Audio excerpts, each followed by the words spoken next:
Ryan Mitchell Moore, aka Ryan Mitchell YT, with me. Hey Ryan, how you doing, buddy? Pretty good, Alan. I'm excited to be here. I We've am been on, excited to we've talk been to you. trying to Go get ahead. on this for a while, so I'm excited finally on So this. yeah, I mean, well, you're a busy man. You're doing a lot of different stuff out there. I try to stay Hey, busy. do you know that it was almost exactly 1 year ago? It was December 2nd, 2022, that you contacted me. And let me just briefly read what you said. Oh Hi, boy. said, hi, I'm an 18-year-old who wants to climb Everest. And you say, I currently have a YouTube channel with over 1.7 million subscribers, but I'm looking to create a new one where I would document and create a masterpiece of a video of the training, hike, and experience. So then you said a lot of other things, but we talked, and one of the first things I asked you was, why do you want to do this? Which is what I ask everybody. And so, full disclosure, that Ryan is a client of mine under the Summit Coach consulting business that I have, and so we talked, and one of the things we'll talk about your why. Actually, we'll talk about that in a lot of detail. But one of the things you said was that you really didn't have a lot of experience in climbing, and you wanted to go climb Everest in the spring 2023 season, which was only like 4 months away. Do you remember what I Right. said? Yeah, you said no. Because I didn't know. I knew nothing. Like I said, like you just said, I knew nothing. And then okay, I was like, I'll do it 2024 then. You're right, and I love that attitude because we often talk about we don't know what we don't know, and you didn't know about how to perform at altitude, how your body would perform. You didn't know how to put on crampons. You'd never climbed using an ice axe or any of that kind of type of stuff. So we set up a strategic climbing plan for you, and tell us where you've been the last year. So yeah, definitely since the second I sent that email and we got in contact and got training, my life has definitely changed. Like mentally, physically, I am so much, happier with where I was just over a year ago, right? And yeah, when I sent you that email, I knew nothing. It was just, I just had the idea and I actually wasn't expecting an answer. I was really expecting you to kind of like shun me away. Because it was just like, there's no way. There's no way I'm like letting this kid who knows nothing get into it. But like you gave me the strategic plan. Um, we got on it in February. We went to Ecuador, did the volcanoes there, Chimborazo, Cayambe, did Denali in June. And then this January, we have Aconcagua and then Everest in April, which we'll hopefully get to the top of. Yeah, but yeah, I mean, it all started just with the idea of making it into a YouTube video. Obviously, a lot of things have changed since then, but the main goal still is to make a video that inspires people, and that's the main reason I'm doing this whole thing. Because So let's back up a second. So you said you have 1.7. That was a year ago. 1.7 million views for your YouTube channel. So you are a bona fide 19-year-old YouTube sensation, I would I say. mean, I guess so. Ever since I was 10 years old, I always wanted to be a YouTuber. When quarantine COVID hits, I finally got a channel to blow up. It's in the Minecraft. Anyone who knows Minecraft out there, it's a video game. But yeah, it's at like 1.9 million subscribers now. Um, and that's going to be eventually what led me into being able to one afford going to Everest, and actually my reason why I wanted to do it in the first place. Yeah, so we're going to talk about money. That's the big elephant in the room because I'm sure a lot of people are watching this or hearing it and going, wait a minute. He's talking to a 19-year-old who is going to go to Mount Everest and he's done Denali or and Aconcagua and others. How in the world is he affording this? So we'll get into that in a second. But let's talk a little bit about that Minecraft channel. So tell us what it was or is, Yeah, and are you so still doing it? yes. So it's Sip Over. Yes, like I said, it blew up in 2020. And a lot of people will see, Minecraft. It's a YouTube channel. They like it's not like a job that's taken very seriously, but there's like a ton that goes into it, like marketing of the videos, editing. You build a team, and it does pay pretty well. Like you can usually guess like per 1,000 views, that creator will get like $3 in the Minecraft niche. So um, I was able to build that to around 2 million subscribers. But the thing about it was, yeah, I did like gaming as a kid, but as I started growing this channel more, I started kind of falling in line more of like the dream, right? Like the goal. Like I loved achieving the goal. That was the most satisfying thing for me. when I was able to look at this channel that I had dreamed of building for almost half of my life, I was able to, look at it and say, like, that's like such an accomplishing feeling when you finally get to have something that you wanted for so long and you built towards it. So it kind of like implemented into my brain about like the grind, right? Like, I don't know. It sounds like kind of corny to say, but I just love grinding. I love staying disciplined. It's kind of just something I've built up over the past few years, right? Like I'm fairly hard on myself if I know I have stuff to do. So if I don't go to bed at the right time one night, even if it's 30 minutes after, I'm kind of like mad at myself the next day. So I was able to build that into it. And, my interest changed. I'm not as much into gaming nowadays. I still like making videos, but I wanted to make a new channel, which is Ryan Mitchell, with the goal of inspiring people. And the way I thought of Everest was just, what's a hard thing I can do, and encourage people to do hard things. And then I started diving down the Everest rabbit hole. I was like, this is so cool. Like I was drawn towards it immediately. But so say more about that. What drew you to the whole Everest thing? Because as you well know, we've talked about this a lot over the last year, that Everest is the mountain that people love to hate. And there's so much negative news out there about it. It seems like the mainstream press only runs stories about Everest when people die, or when there's, people take pictures of trash. It could be, in a landfill, but they'll say it's on Everest and the press runs with it. So with all that negativity, there's something that reached inside of you and touched you. What was that? Yeah, I mean, I think because I never knew about mountaineering. Like I said, I had no family that did mountaineering. I mean, like I think I told you way back, the highest I'd climbed was 2,000 feet. I live in Massachusetts. There's no mountains here. That was the highest I'd climbed. So I was watching a documentary by this one YouTuber. I think it has 2 million views. It was called Everest for Mountaineers or something like that. It was just like, I don't know why. I just like looked into it. It was just a silly idea. Like, what if I climbed Everest? Because I knew nothing. When I looked into it more and I realized it took 50 days, I was like, what? Like it takes 50 days, or I mean, it varies, but like I'd say that's pretty average, right? 50 days. Right, right. Um, I was kind of mind blown. And that was just the first mountain I looked at. And I never knew, I never knew like K2 or any of these other mountains, which I don't have, as much of an interest in because for reasons. But yeah, Everest was kind of just there, like the first thing I looked into. And obviously it's the tallest. So to me, that kind of seems like a goal that I wanted to achieve. And like looking back on it after, whenever I get to the top, even if I don't get it to it this 2024, one day I will do it because I've just put so much time into it. Because every mountain has their own experience, right? But Everest was, I don't know, it's like something draws you, right? Like, Yeah. it's hard to explain, but I just saw it and I really wanted to take, the viewers on the journey, and make a video out of it and hopefully use it to inspire people to take action in their lives and kind of look at that one big goal they have and strive towards it. Well, as someone that tried 3 times and finally made it on my fourth, I understand that attraction and that lure, and it's really hard to explain what it is. For me, it's not bragging rights. For me, it was always the personal challenge and the personal growth opportunity. And I've often said this on this podcast and others, that when you go on these big climbs, whether you summit or not, if you let it, it'll change you, and you'll come back home a better version of yourself. And I know that on Denali this past June, was it June? Yeah, that you were on Denali, and boy, this was a tough year on the Big Oh D. yeah. That only 30% summit rate, compared to typically 60-70%, mainly due to the weather. What was your experience like on Denali this year? Yeah, well, first of all, we got stuck in Talkeetna, so it took us 3 days to even get onto the glacier itself. But I mean, yeah, it was literally just back and forth storms coming in and out. There's never really a few days straight of just clear weather. I mean, we were able to get up to 17 camp, and the day it was supposed to be perfect weather, right? Everyone was on the walkie-talkies. Yeah, it's gonna be good weather today. We got a beautiful push for the summits. We got right off the Autobahn and immediately it's like someone flipped the switch, right? Yeah. It just immediately horrible weather. Then we're coming down. We had to turn back because it just got so bad. And I think that was like one of like the worst days of my life because I like it's like because like it's at that point you're going down. First of all, you didn't get the summit, so you're kind of bummed out. And we have to do what they call the death march, right? You're going all Right. the way back down to the airstrip to get picked up now.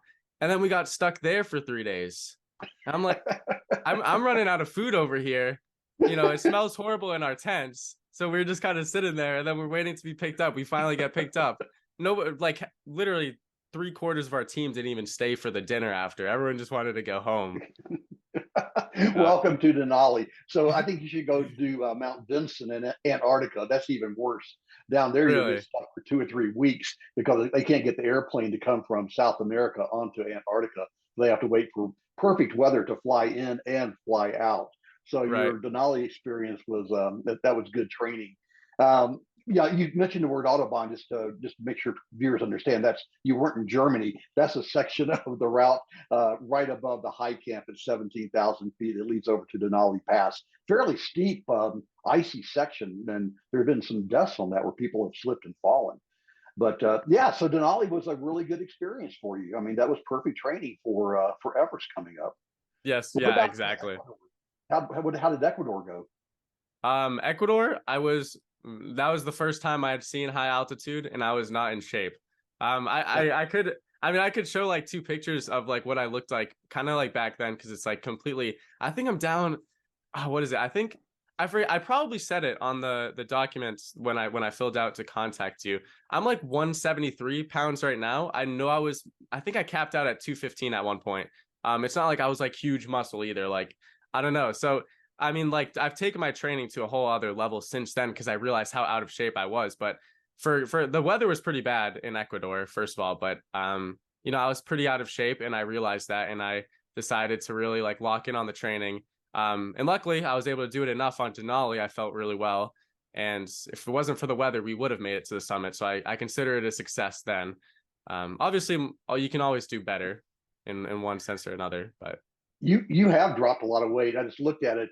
You're 6'2", 6'3", and a year ago you weighed 190 is what you said, and okay, 190. now you're at 173. I mean Interesting. that's a pretty good drop. Did I write down I was 6'2"? Yeah. Okay, I don't know. I don't know. Maybe I was trying to make a good impression on you, but I am 6 foot. 6 foot. I'm sorry. You're right. You're right. Six I foot, think I should. 190. Okay, Yeah. okay. Sorry. My Interesting. bad. I'm I trying was to be gonna taller say, than you are. I was like, that's not like of me to lie like that. I don't know why I would have wrote that. No, my bad. So tell us about your training. What I mean, we put together this training program for you, but you've really just embraced it. Going up and down your local hills, going to the highest point there in your small town in the middle of Massachusetts. And so tell us what you're doing for training and how you train for Denali. That's really a physical climb that you train very hard for. Yeah, absolutely. So, obviously I don't have the altitude I can get to around here. The highest mountain, within an hour of me is, I think it's 3,000 feet. The one I go to, which is just 20 minutes from my house, because obviously I am managing, my YouTube channel, and that's how I'm able to afford all of this. So I have to balance my time out really well.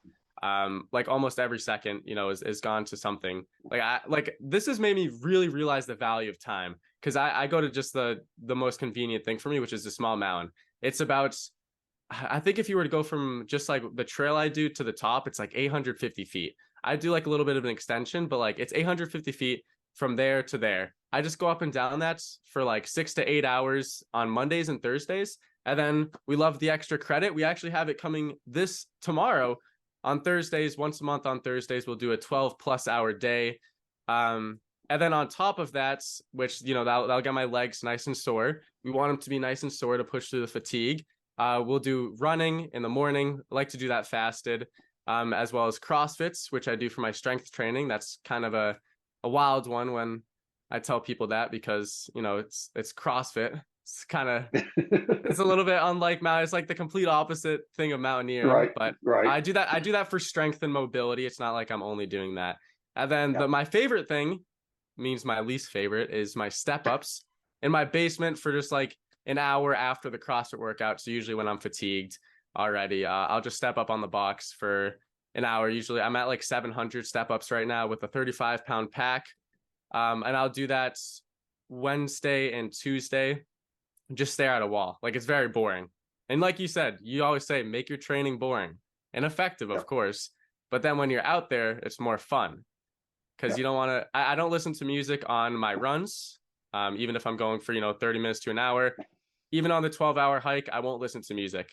or anything. I just love to get in my thoughts, make it boring, and just like really lock in on that pacing and breathing. Um, is one thing that I've gone way better at, and listen to music on the way home. It's a nice little reward. I love it. That's you're doing everything exactly right. If you talk to the people like Scott Johnston at Evoke Evolution, or Steve House at Uphill Athlete, they'll tell you that the best way to train for climbing is to go climbing, and the best way to do that is to do long, slow zone 2 days in the mountains, gaining altitude. And you're right; it is to some extent that training is boring, but part of when you're on the mountain, maybe you experience this on Denali or on Chimborazo, that there's just you just get into this pace and you just go. It's foot after foot, and you're kind of like you say, you're on your own world. You don't have music. You're in those cases, you're roped to another member. On Everest, you'll be clipped into the fixed line, but still, you're kind of in this bubble. And so simulating that, and I'm a big fan of visualization as well while you're training. Just imagine that you're on the Lhotse face, or that you're on your summit push, and your extra credit. I just love to death. The other day, you contacted me and said, "Hey, tomorrow's extra credit day. So tell us what the extra credit day for Ryan looks like." Yeah. So, well, when I texted you that, and I love telling people that I'm going to do it, because the people I see regularly going up and down the mountain, I say, hey, I'm doing extra credit this Thursday. So now if I don't do it and I try getting out of it, I'm a liar. I don't want to be a liar.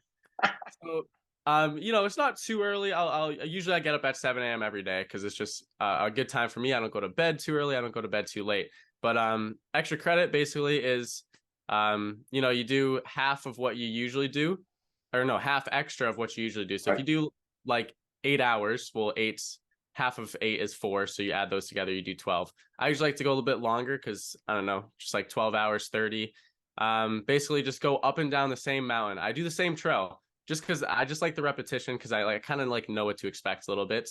Yeah. And like I can kind of pace myself the way I need to for like maximum effectiveness. But I'll start at usually like 5 a.m. because it gets dark really early now, which is kind of a bummer. But yeah, basically just go up and down the same trail. I've been doing 40-pound pack.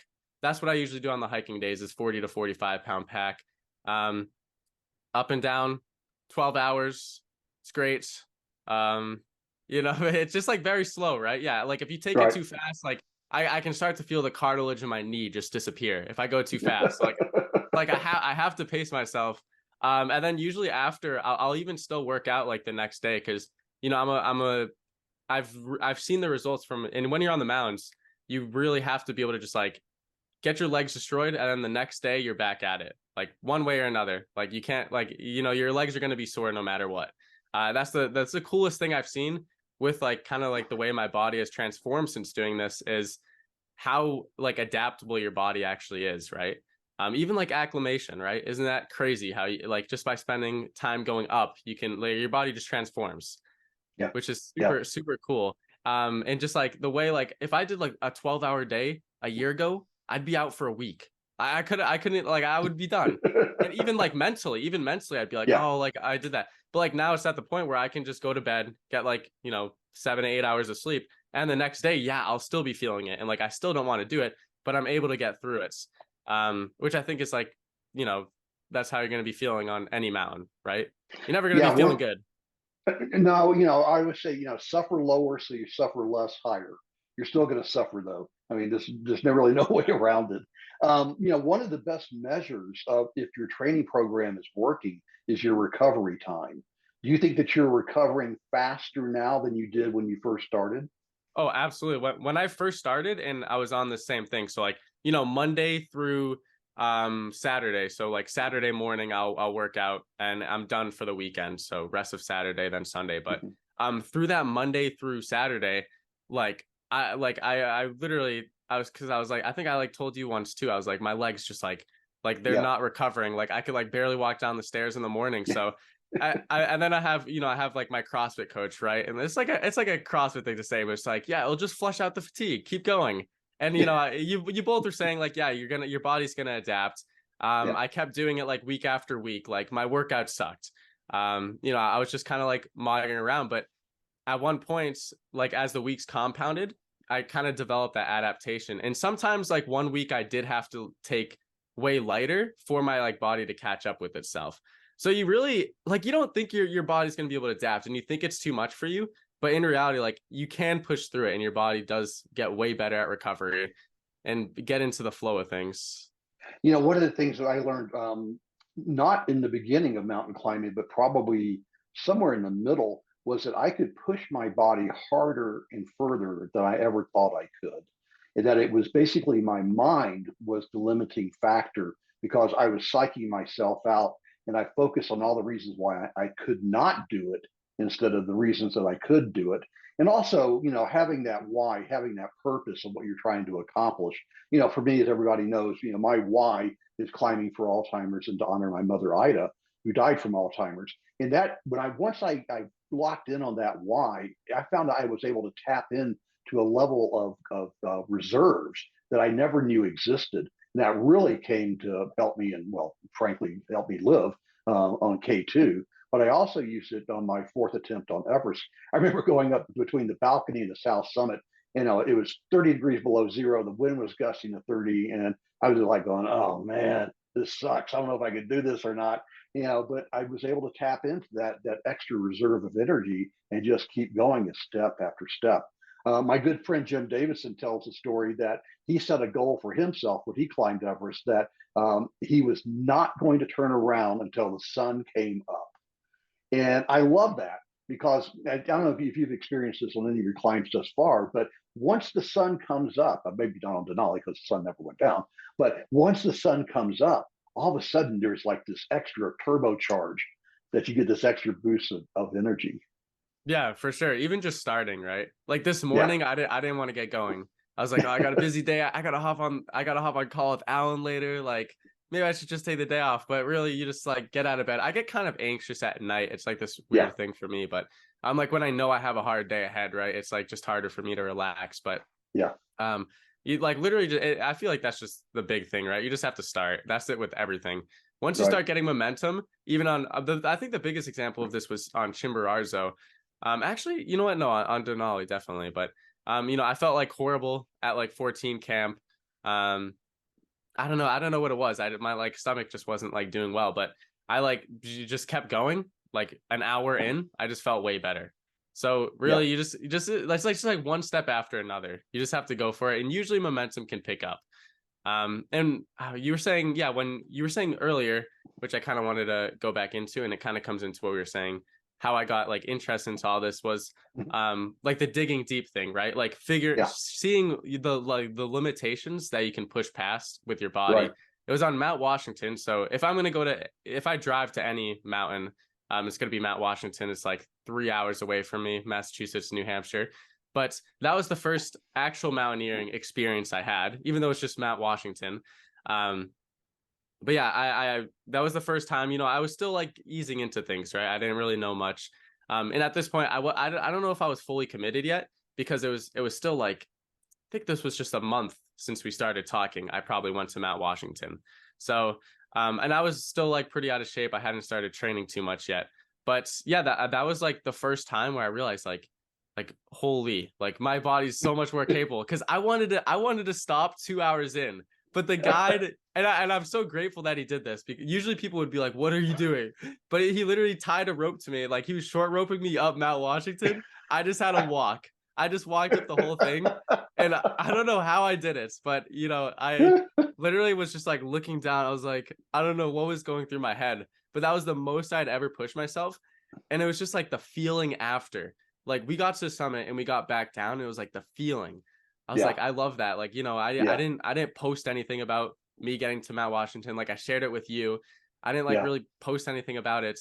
It was just like the feeling that I had knowing like, cause I had always been into that. I had always been, what dreams can you achieve if you work hard enough to them? That was just like showing now physically, not just Yeah. work, right? It's one thing to build a Minecraft channel, but to physically push yourself past your limit is just a different feeling. There's no luck involved, really no luck involved when you're pushing yourself physically. It's just all hard work. Like maybe a little bit of luck, right? If the weather's, whatever, Sure. but Yeah. like there's no cheating actually physically pushing yourself and Now, getting that result.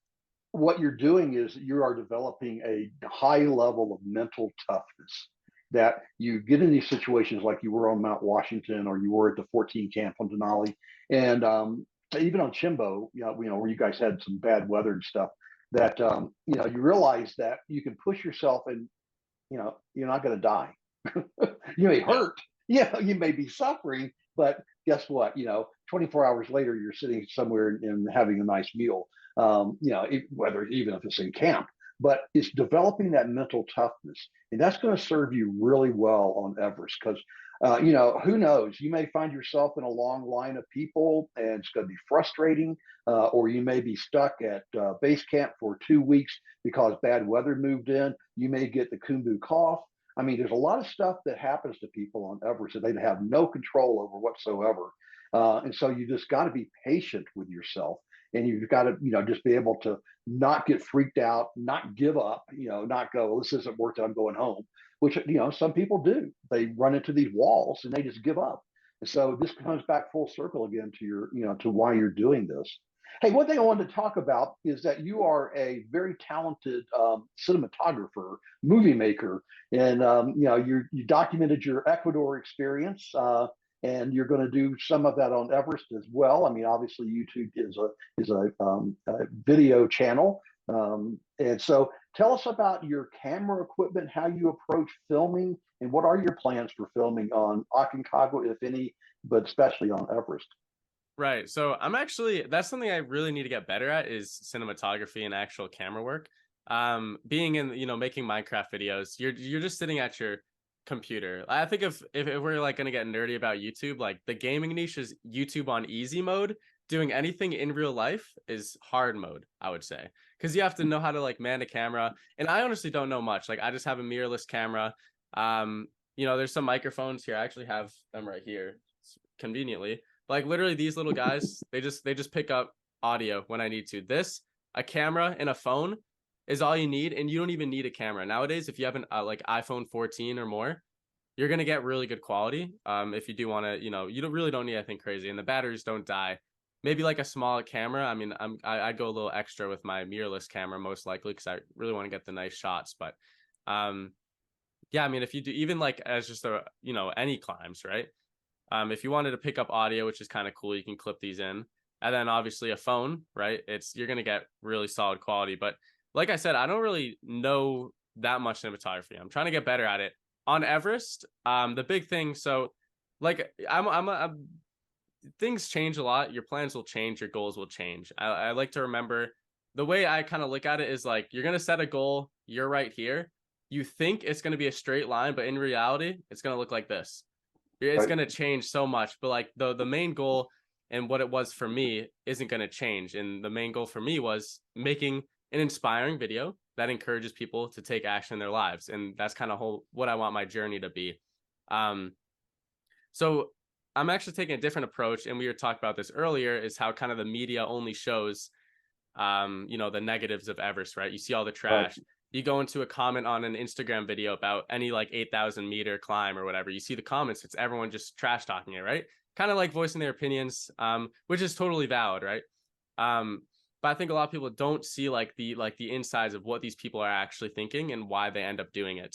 I want to make a video kind of like investigating everything that's going on, kind of show like an unbiased perspective, of course, but what's going on up there, kind of like a deeper look in it, not just me climbing, because I think it's boring just watching someone maybe go like climb it, because you could watch a million videos of people going to, well, not a million, but like probably like dozens of videos of people going to the top of Everest. And honestly, probably people who are way better climbing than I am. um I want my center of focus to be around like the issues that are going up there, and also like the good that's going on up there, and like what can be done to solve some of the issues. I'm not an expert on the subject. I would definitely like to make some sort of fundraiser for it, or like on YouTube you can link a fundraiser. I definitely like to work with some sort of company, because I don't intend to profit off the video at all. I just want to make a really good video. I don't even care if it gets that much views. It's just a topic I'm passionate about. On YouTube, on the Ryan Mitchell channel, I'm probably doing more finance entrepreneur stuff anyways, but I do want to post this no matter what, because I think it's going to be a great story. um yeah, I mean, it obviously changes, and I want to make the perspective around that. So Also, I don't want to die while I'm filming. I don't want to lose fingers trying to record. So if I'm only recording me climbing, I'm definitely like that's a possibility. I saw that on Denali. This is kind of like, like maybe like see the perspective of Sherpas. What do they think of the commercialization? Or like, if I do see any like super inexperienced climbers who like don't know what they're doing, like what's like what's going through their head? People on my team, why do they climb, right?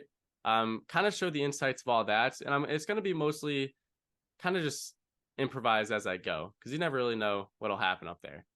But yeah, One of the things that's good is that you're going with Garrett Madison, and again, full disclosure, a good friend of mine that I've climbed with often, and some to K2 with. But one of the benefits of going with Madison Mountaineering is that they have supported a lot of film, professional, like a Nat Geo type of film crew up there. So his Sherpas are very experienced in working with photographers and people making documentaries. So you'll have some really good support on the mountain. yeah. I mean, I don't expect, I'm not some Hollywood production crew, right? Like I'm Yeah, right, just right. some like guy going around with the camera basically up there. Um, yeah, I mean, I'll try to get like what I can, but I'm not stressing it too much. And also, this puts emphasis in, I would never do something that I generally found like there's a good chance I die doing this, right? I would never do Yeah, something that I yeah, have that mindset of. This also takes away from that fact because I'm not centering it around me going to the summit. I'm centering around a different topic. Obviously, I'll incorporate my own, climbing into it, but it's not going to be the main focus. So I don't have to be like, oh, I need to get to the top or else my video won't do well or I can't make this video. Like I wouldn't do that. So it kind of reduces that stress a little bit. that's smart. I mean, it's really about the experience. The summit is a bonus, but if you can have a positive experience, then you're going to come home, like I say, a better version of yourself. Hey, didn't you in Ecuador use GoPros and didn't wasn't Oh yeah. exactly thrilled with that? Oh yeah, Yeah, I forgot to mention. Yeah, I mean the GoPro is always like a great thing to use, right? Like you just put one on your helmet. I think honestly, even if you're not recording anything, just for your own sake, like you want to look back on the videos later, like honestly just bringing a GoPro is such a good idea because you can just film anything. I mean on Ecuador, yeah, I think at one point it got so like the weather was really bad on Chimborazo and there's like frost developing all over like my clothes and the camera and it ended up getting frosted over. But if the sun is out, I don't think that would yeah, happen. yeah. Did the batteries last? And they kept cutting out. It's like weird. They'll freeze, so it'll cut out and you'll hear it beep. It means it dies. And then Right. like if you wait a couple minutes, you can turn it back on and you might have a little bit of time left. But yeah, they usually do end up dying. But I usually brought. I mean, if we wanted to go, I would usually bring like just a pack of a bunch of spare batteries Yeah, right. and then a solar panel, the Goal Zero solar panels, those are great. Yep, yep, I was so surprised on Denali, you can charge anything. It's just yeah, it works so well. As long as you have like a little bit of daylight and sun. Well, you have a lot of daylight, but I mean like actual sun right. daylight. Those work so well. I was surprised that you can just really get like electricity up there basically just from these solar panels. That's cool. That's really good. Hey, you said that you that the video in the Ryan Mitchell channel you want to use to inspire people and to motivate people. Tell us a little bit more about that. Where is that coming from? Right. So it's like super confusing because there's all these different channels, right? And what I actually want to do with them. Um, the Minecraft channel I am going to continue doing because it's how I'm able to fund this channel. Because I couldn't really make as good videos because that's the one thing is I love making videos. That's my main passion. That's what it was before climbing. And even with climbing, if I had to choose one or the other, I would choose, just making videos, right? Like if I had to choose like, oh, I'm just gonna go climb Everest or oh, I'm only gonna make videos, I would choose videos because I've just always loved that. I've loved doing YouTube. It's the one thing I'm good at. Like it's the one thing I could really, I'm trying to get better at mountaineering and I'd say like physically, I'm really up there, but I still have lots to learn like technicals and even the history and whatnot. But if I were to go on a stage, and I think this is really one cool thing. I mean, you can kind of see where your passion lies. If you could go on a stage and talk about something for an hour in front of 10,000 people, whatever that thing is that you can just go on and on and on about, no stuttering, that's your passion. So for me, that's YouTube. And then, like, something like mountaineering or just like, I don't know, I just love working out and pushing myself. That's like the one thing for me. It's just like talk about that stuff for like a motivational speaker or something. I don't know what you would consider it, but those are like the few things that I really enjoy. And I really wanted to incorporate that into my content. So I love making videos. I don't like Minecraft as much, but I love pushing my body. I love, seeing people achieve their goals. I love having a goal and achieving that goal. So I want to make my content centered around that in one way or another. And that's again where the whole Everest idea came from, right? It's me. I want to do this like really bad, this hard thing because, I mean, I just love achieving hard things when I put my mind to it and I really have to dig deep for it. Whether it's, I want to take on a big video project or I want to go climb Everest. And kind of incorporating that into my contents is way more fulfilling for me and actually the impact I want to have as a YouTuber and content creator. Cause I mean, that's the one thing I'm kind of good at. So why not combine that with something that I'm actually passionate about? And, it is to inspire people, but really, that's like a byproduct of me going, trying to achieve something that I really want to achieve. And it kind of comes in line. And, I posted this one video, which isn't really related to mountaineering, but it was, I asked teenage millionaires how they got rich. I knew a few teenage millionaires. So I was like, hey, can I record a video with you? Cause I think your stories would be really inspiring. And everybody who was commenting on the video, usually it's just people being like, oh, this video was really well produced, or some joking comments about it. But like the comments on this video were actually like, thank you for making this video. Like I feel way more inspired after this video. So it's kind of become more so wanting to make an impact on people's lives with my content or make them feel something in one way or another versus just financially. And that's, one thing is people will be like, oh, you're only doing it for clicks, right? You only post, climb Everest to post on Instagram. But the thing is, right, like I had a YouTube channel where if I went fully focused in on that, I could probably have like 5 million subscribers now if I never, took on this challenge and whatnot. But I'm truly doing it kind of to push my body to that limit and be able to achieve something like that, and also have an impact on the people who watch my content. That was a ramble. But yeah, that's because, sometimes I even question, right? Sometimes if you have a goal and you're not questioning in it, and, sometimes not, you need to think about it from different perspectives, then you kind of shouldn't be working towards that goal. Like goals are very complicated. That makes sense. Like I don't even know what I say sometimes, but No, a couple of things there. I often talk about that with me. I have this intersection of purpose and passion. My purpose being an Alzheimer's advocate, my passion being mountain climbing. And that intersection has allowed me to do things that I've never ever thought I could do, like climbing K2. And you're very fortunate at age 19 to begin to frame your life of purpose and passion. And your purpose and passion may evolve over your lifetime. It doesn't necessarily be locked in, at any point in life, because life is a journey. It's a journey of discoveries. But I also think that your motivation to try to inspire others. I'm really glad that you mentioned. I was going to bring up that teenage millionaires video. It's an excellent, well done video. I mean, that's why I say I think you're an excellent cinematographer and editor and interviewer. I think that particular video was really good, and I learned a lot from it. And I was just shocked by how grounded these teenagers were in life and how they had gotten focused on whatever their particular lane was to be able to do things that 99.9% of the rest of the world can't do. That is to become a millionaire when you're under 20 years old. So I think that you're onto something with being able to to inspire people. And mountaineering, as much as it does draw the negativity, it does inspire people to go off and to do things they never thought they could do. And that's the reason that that at this stage in my life, at age 67, not 19, that I do Summit Coach is able to give back and help people like yourself, achieve and accomplish their dreams. So speaking of the dreams and Everest, so where's your head right now about climbing Mount Everest? Are you dreaming about it? Are you worried about it, or are you pretty chill?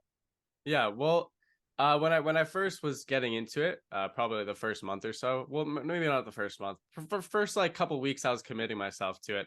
I would kind of wake up in the middle of the night, and I said I get anxious in the middle of the night. I don't like that's never anything serious. But like in the middle of the night, I would actually be like, wait, do I want to do this? Like I can go back to my bed right now and be all warm, but I'm not. But I'm just gonna be really bad up there. So I was really like that for the first couple weeks. But as I've gone on these other climbs and stuff like that, over time I've kind of, I've just like accepted it, like, I'm doing it. But I assume leading up to it, it's gonna become like much more of like, you know, oh, like, Real. okay, yeah, yeah, yeah. I'm gonna start getting that feeling again. And I think there's one time, and I remember talking about this with you. There was one time where I was really questioning it, right? Yeah. Yeah. I think it was, not even financially, right? Because okay, people are gonna maybe assume, I got like millions for my Minecraft channel, right? I actually just paid out the rest, and like this is transparent. I just paid out like the rest of the money to Madison Mountaineering.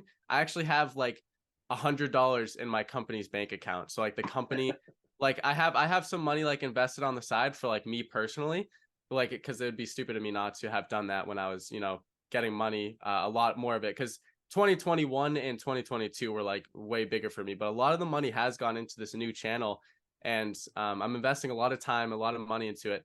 And it's like it's kind of like I'm thankful that I finally am like done paying for this stuff for now, right? Like I finally got the Everest thing in, so now it's only up from here. But um yeah, I mean, financially, I was a little bit worried about it. Yeah. But I now I know, I made it work. I've kind of like, rearranged some stuff. But I think it was also, I think it was just like, yeah, the risk, right? I was like, oh, is it worth it? And am I going to be at an ability to be able to perform at these high altitudes? Because that's the one thing. I live in Yeah. Massachusetts. There's no altitude here. I'm only going to I have Aconcagua in January, which is going to be a great way to see how I perform at these Right. altitudes, which only goes up to Camp 3, but basically, right? Yeah. Aconcagua Camp 3, yeah. It's So 7,000 meters, 23,000 feet. Yeah. yeah, so I'm not going to know how I'm going to perform at that high, and you hear about these stories like last season, all these people, passing away, unfortunately. It does get like in your head a little bit, and I wasn't sure if this is worth the time. And even, you know it's like I was looking at it, I think it was a few months ago, I was thinking, I was like, I have so much time left on this too, right? Like it's not just going to be, in a couple months. Like I still have to really, this is going to be a huge time investment for me.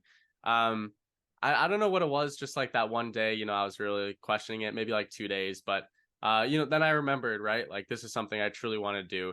It's going to be an experience I won't forget ever. And the way it would transform me up to that point and to this point has been so beneficial for me. Um, like I'm so glad. I would way rather this than continue making those Minecraft videos, staying in my comfort zone, because I've seen like what I've been capable of now, and it's like truly changed my perspective on my limitations. Getting outside my comfort zone, that was another big thing for this, because I had never climbed a mountain. I remember having that conversation with you, and that was, I don't know, forgotten now what month it was, May, June, July, maybe even earlier, that you were saying, I'm not sure I really want to go Yeah, through with this and go climb Everest and everything, and part of what your concern was that as you got deeper into the mountaineering world and you saw the negativity, it began to discourage you a bit. And we talked it through, and I was like, well, if you change your mind, you change your mind. There's lots of things you can do, with the talents and the skills that you have in the world. But if mountaineering is what you want to do, then you need to dedicate yourself to it and focus on the training and the preparation, and go in to give yourself the best chance to have that positive experience. And I think you took weeks away to think about that. Even I don't think you dialed back your training that much, but you definitely thought about it deeply, but then you recommitted yourself. And I think that's incredibly healthy. You said earlier that goals are hard. It's difficult to do hard things by definition. yeah, they're They're hard. complicated. You're not They're always just gonna complicated. be moving Yeah. towards it, with full commitments, right? You're gonna get pushed back occasionally. Yeah. So what does your family think about you doing this, Oh and your yeah. friends? So actually, I don't even think I think a lot of my friends don't even know. Like a lot of my online friends, I think Yeah. they know because they know the channel, right? Yeah. A lot of my in real life friends, because this like I was pretty lonely out here now because I don't go to college. I just make videos all day and I work out all day. It's the same thing every single day. So it gets a little bit lonely out here. So I think a lot of people don't know, except for the online friends. The online friends are supportive, because that's a big thing I'm an advocate for, is surrounding yourself with people who will understand those crazy visions you have, right? And Absolutely. support you through it. You support them. You're all working towards. You're on the same path.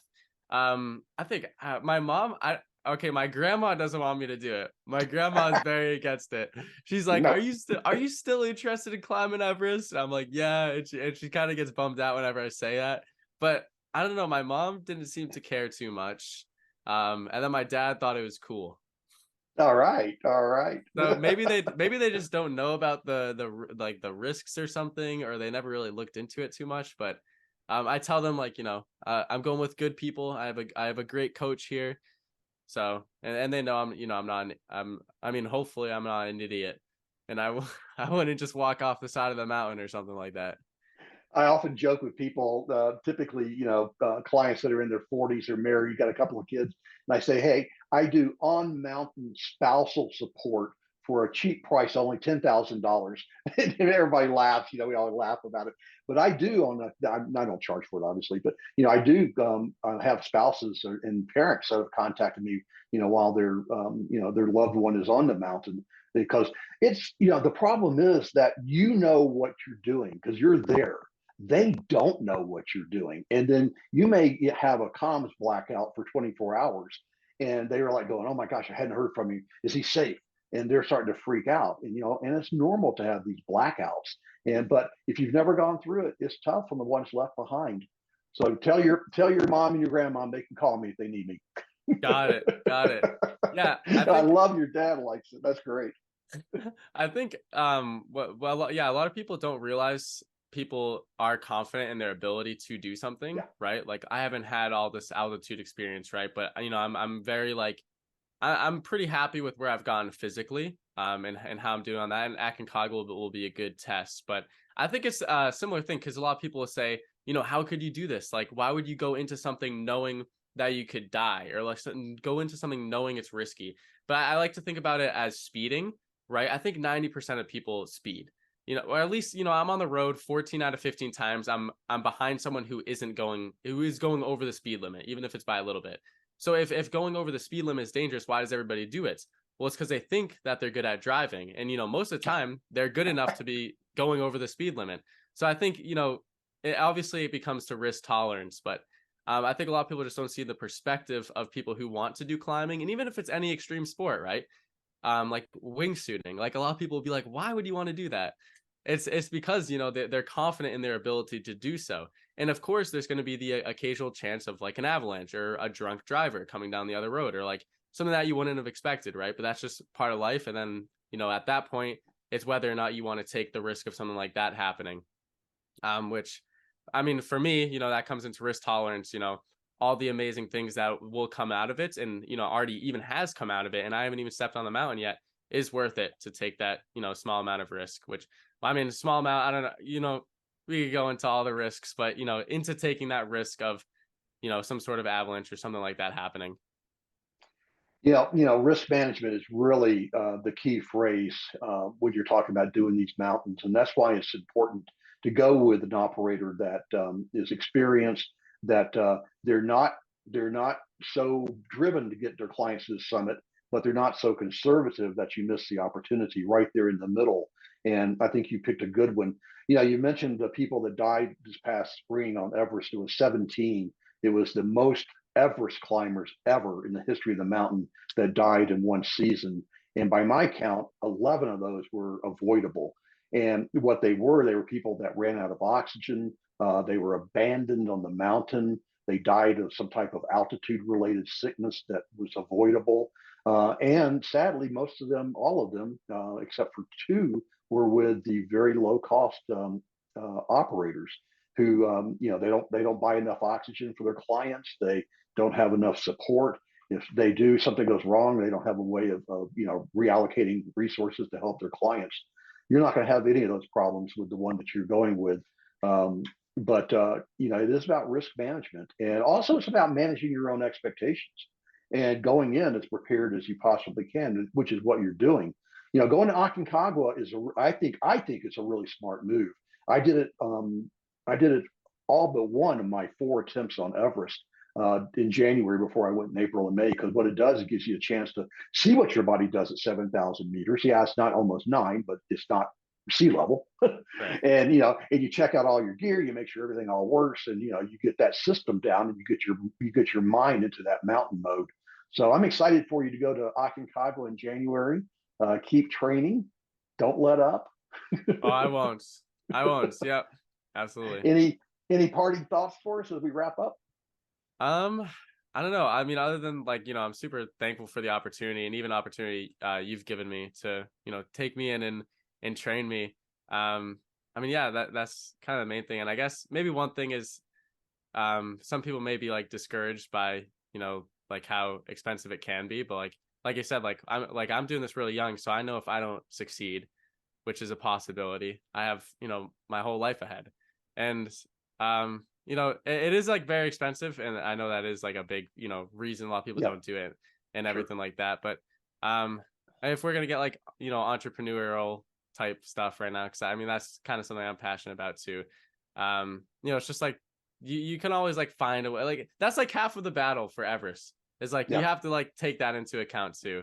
Um, right. yeah. People always ask me, how did I afford? I've been on 38 major expeditions. I was sponsored for the 7 summits, and I had a sponsorship for K2, but everything else was self-funded. And people ask me, how can I afford that? Well, number one, I got a good job. I got a good education, got a good job. And if you look at my garage, I've said this a billion times, I'm driving a 2001 Jeep Cherokee, or Wrangler rather. So I'm driving a 22-year-old car with 106,000 miles on it. And because life is about making choices, and it's about making those trade-offs. And for me, and I was very fortunate that my family's always supported this crazy hobby that I have of going out there and climbing mountains. But you establish a framework around your life that allows you to afford the things that you want to pursue. And it's really not that complicated, but it does require sacrifices at times. So, and it's just the way it is. And Yeah. you're navigating that really well right now. Yeah, I mean, it's just finding one thing you're passionate about, getting really good at it, and Yeah, most of the time, you can turn into something bigger than yourself, I guess, and be able to make a good yeah, living off of it. absolutely. Well, Ryan Mitchell Moore, sip over. Hey, man, thank you so much for the time. I've enjoyed immensely working with you over the last year, and I'm looking forward to continuing and having a celebratory interview maybe in Ooh, July or June when you get back from Nepal after successfully standing on top of the world. And we're looking forward to those videos. yes, thank you for having me. I appreciate it. All right, man. Take care. Yep, see ya. Namaste.